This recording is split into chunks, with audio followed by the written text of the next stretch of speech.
sunod na ating pag-uusapan. Ano nga ba yung sunod nating pag-uusapan? Ito na, DOJ or Department of Justice, no? Crispin Boyeng Rimulya, mga kaso nakahain na sa mga sangkot sa missing sa Bungero. Ito na, mga kababayan. Kaso nakahain na sa mga sangkot. Sino-sino nga ba itong sangkot? Nako! Ito na, mga kababayan. Okay, parinig ko sa inyo ha. Nakahain na daw. Nako po. Mula sa kasong kidnapping, inihahanda na ng mga abogado sa Department of Justice ang mga kasong murder at international humanitarian law patungkol sa missing sa Bungero case. Ayon kay Justice Secretary Crispin Rimulya, sa ngayon ay nagsasagawa na ng evaluation ng mga abogado ng DOJ. And at the same time, in conference din yung ating lawyers about the cases that are being evaluated for filing, from kidnapping to international humanitarian law. These are Nako. considered probable cases that we will be filing together with the murder and other cases that have to be filed against the perpetrators. Samantala, sinabi rin ni Secretary Rimulya na bukod sa whistleblower na si alias Totoy, ay may iba pang mga witness na nakikipag-ugnayan sa kanila upang makipagtulungan sa kaso ng nawawalang mga sa Bungero. I would suppose so. There are other people who are actively getting in touch with the DOJ now who want to clear their names or who wish to cooperate. Tsaka yan ang sinasabi natin sa mga na-involved dito. Mabuting maaga pa lang magsalita na sila kasi mahahanap din namin yan, makikita din namin yan. In the long run, the case is going to haunt all of them. This is a Sabi ko sa inyo mga kababayan, ganito yan. Merong sinasabi sila na Alpha Group. Hindi ako naniniwala na may Alpha Group lang. Bukod sa Alpha, may ibang group pa yan. Ito ay example ko sa inyo. Hindi ako naniniwala na gumawa ka ng business na gambling, no? Na isang grupo lang ang nagpapalakad. Bakit? Naalala ninyo yung mga negosyo nitong mga sinasabi nilang CEO? Yung mga CEO ng sabon, skincare. Di ba naalala nyo noon nung pandemic na merong tawag dito, downline, upline. Yeah? Naalala nyo mga kababayan na halimbawa, ito si Kent, bibili ng isang bag na sachet ng juice worth 10,000 kapag naka-networking, parang ganyan. Di ba? Totoo yan mga kababayan. Kaya hindi ako naniwala na Alpha Group lang ang may group na yan. Bukod sa Alpha, meron pa yung Delta. Di ba? Alpha Group, Delta Group at Charlie Group. Mga ganun-ganun yan. Nako, sabi ko sa inyo mga kababayan, sa networking may mga bosses. Yung mga boss nandun yung nakatayo. Halimbawa, 5 boss yan, mga big boss. Yung bawat boss may mga delta yan. Bukod kay delta boss, meron pa yung alpha boss. Kaya sabi ko sa inyo, padami yan. Merong Charlie boss, may Chabit boss, may Batu boss, Digong boss. May mga ganyan, mga busabos. Sabi ko sa inyo mga kababayan, hindi, ay nako, ayaw ko na talaga sanang kaso lang, matalino tayo.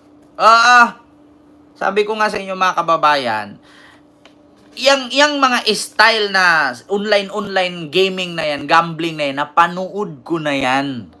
Naalala nyo yung isang palabas na Chinese movie na yung gumanap sa Squid Game, na pagkatapos nung nakuha na nila yung malaking pera, lumipad na siya ng Macau. Di ko lang maalala kung anong movie yun.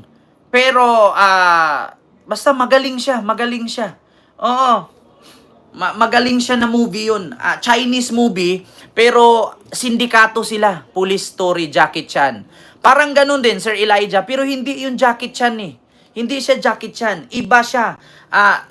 Ang last nga na niliparan niya, bula China, Tapos pumunta siya ng Taiwan. Pagdating niya sa Taiwan, doon na naman siya ng scam. Kasi magaling siya eh. Ang ginawa niya, networking. Parang ganyan din, parang online sabong. Pero ang gawin doon, Bitcoin.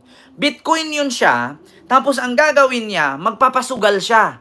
Oo, pagdating sa sugal, syempre maraming maiengganyo yun eh, pyramidic yan. Oh, may mga boss, may mga financer, may banker. Oh, tapos pag nakuha na niya yung pera diyan sa Taiwan, lilipad siya naman ngayon ng Brunei. Pagdating sa Brunei, kukuha na naman siya ng pera doon, lilipad na naman siya ng Macau. Pagdating niya sa Macau, libre siya doon kasi online gambling ang Macau eh, gambling city yan. Oh, so pagdating doon sa Macau, hinahunting na siya ngayon ng mga tao sa iba't ibang bansa na kanyang nananakawan. Ang ginawa niya, lumipad siya ng Philippines. Nagsakay siya ng speedboat. Ang mukha niya, kamukha niya yung nasa Squid Game na bumitbit nung bata. Bumitbit siya ng bata. The Gambler ba yun, Kasmot? Hindi ko alam kung ganun. Basta, siya yung actor sa Squid Game. Na lalaki doon na, di ba, yung Squid Game na panghuling player na hulog. Yung lalaking pumulot sa bata, The God Gambler. Di ko lang alam, hitad ng Amerika. Hindi ko alam kung ano yun. Basta ganun siya. Hindi lang yan alpha, may delta pa yan. Sabi ko sa'yo, marami yan eh. Kaya nga kung naalala ninyo, itong si AA na aresto sa Las Vegas. Si AA na aresto yan sa Las Vegas. Sa Amerika. Sabi ko sa inyo, marami yan. Not only in the Philippines, hindi ako naniniwala na si AA lang, mayroon pa yang nasa likod ni AA. Bakit? Si AA kasi, kung i-check mo yung background niya, bakit siya yumaman? Kasi wala naman siyang hacienda. Wala naman siyang mga factoring malalaki. Yun kasi, hindi yan siya makakapagkaroon ng pondo kung walang nasa likod niya. Ganon yun. Nako, mga kababayan, basta maganda siya. Napanood ko yung movie nung nakaraang araw lang. Siya, ang ano niya doon is, siya yung lalaki doon sa Squid Game na pumulot ng sanggol kasi yung sanggol ang nanalo doon eh. Tsaka, pinadala nga yung pera doon sa pulis. Tapos may ATM. Totoo yan. Not only alpha, meron pa yan delta. Bukod sa delta, meron pa yang nakakataas sa kanila. Panghuli dyan, presidente. Chow yan, fat movie. Ang panghuli nila dyan, kasi may alpha, may delta, may omega. Ang panghuli dyan, president. President. Kasi hindi naman yan maaprubahan sa bansang ito kung hindi pumipirma ang presidente. Si Chow Yun-fat ang aktor. Yes, Angelo Branzuela. Totoo yan. The Gambler. Yun yung totoo na movie na panood ko. Sabi ko, parang ganitong mangyayari kay AA niyan eh. Tapos, maraming pinatay. Kaso lang yung mga pinatay doon, hindi na ano yung buhay. Hindi katulad dito sa Pilipinas na yung mga sabungero na nanawagan sa government. Ganun yun. Sabi ko sa inyo mga kababayan. Ngayon, ang tanong, maaprubahan ba at magiging legal ba yan sa ating bansa kung hindi pumirma ang presidente? Si presidente pa rin ang huling hahantungan dyan. Sabi ko nga sa inyo, si Digong lang po ang bukod-tanging presidente sa Pilipinas na pinaka-worst. Old man but new generation ang ginagamit. Sabi ko sa inyo mga kababayan, matanda na si Digong pagdating sa politika, pero modern politics ang gamit niya.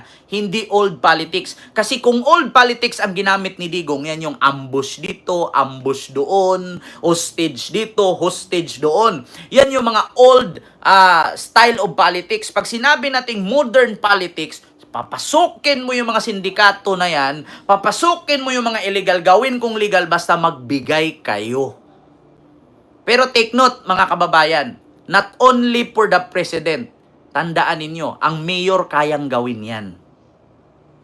Ang mayor kayang gawin yan. Kung kayang gawin sa presidente, ang mayor pwedeng gawin yan. Mga kababayan, bakit? Kung example ko sa inyo, Maynila. Ang Maynila, kung pasukan mo ng sugal yan dyan, pag inaprubahan ni mayor yan, may kickback si mayor dyan. Example ko lang ha, hindi ko sinabing merong ganyan sa Maynila. Pero pwedeng gawin ng mayor yan sa kanyang nasasakupan. Sabihin natin Davao. Ang Davao, kung pasukan mo ng illegal yan, pwede mong pasukan yan basta may kickback si mayor. Panoorin ninyo ang Batang Quiapo. Di ba nakakapasok yung mga droga sa Batang Quiapo? Kasi bakit? Si mayor at si drug lord nagsanib puwersa. Ang kapulisan hawak ni mayor. Ang Bureau of Customs hawak ni mayor. Ito si drug lord nagbibigay kay mayor.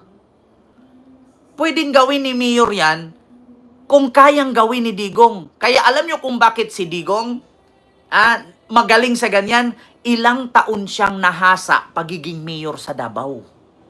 So, kaya niyang gawin sa Davao, kaya niyang gawin sa buong Pilipinas. Parang sa EJK lang yan. Sabi ko nga sa inyo, si Trillanes ang tinik ni Digong. Yeah? Ganun yan, mga kababayan.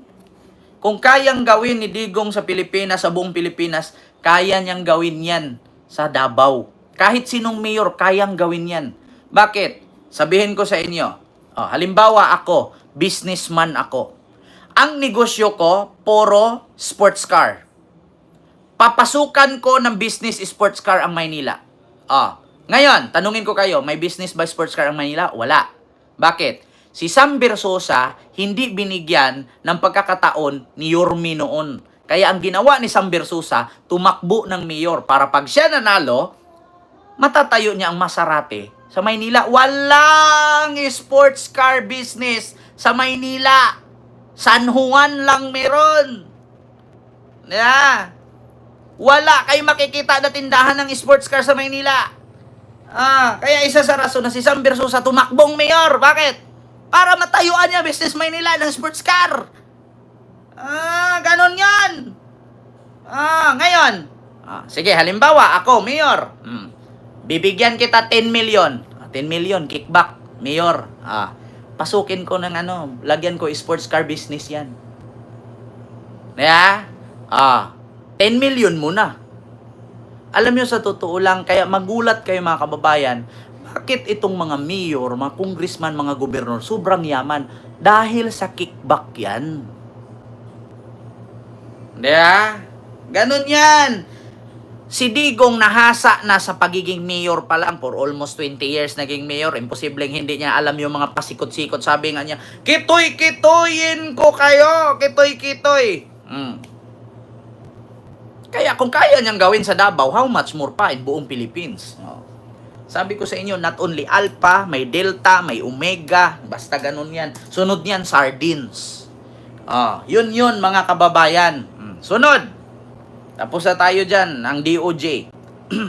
Dito tayo.